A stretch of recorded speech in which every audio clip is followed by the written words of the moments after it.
গতকালকে আমাদের এখানকার একটা দোকান থেকে এই ট্রাইপডটা কিনে নিয়ে এসেছিলাম ভিডিও করব বলে।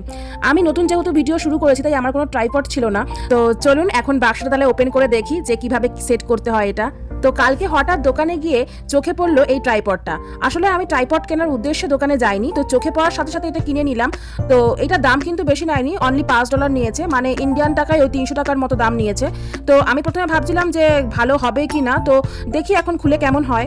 বাক্সটা খুলে দেখার পর তো বেশ ভালোই লাগছিল, আর জিনিসটা হাতে ধরে বেশ মজবুত মনে হচ্ছিল।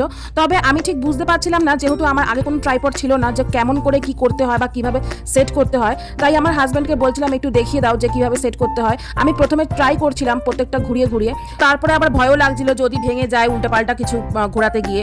তো তাও একটু চেষ্টা করছিলাম আমি।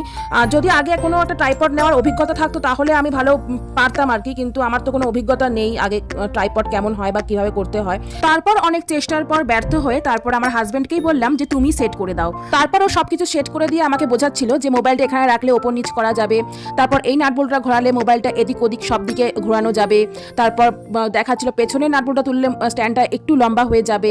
তারপর সবকিছু বুঝে নিয়ে আমিও নিজের হাতে ট্রাই করলাম, তো আমিও তখন পারলাম। তো শেখার কোনো বয়স হয় না, সব বয়সেই সব কিছুর জ্ঞান অর্জন করা যায়। তাই আমি যেটা পারি না সেটা স্বীকার করতে আমার কোনো লজ্জাবোধ হয় না।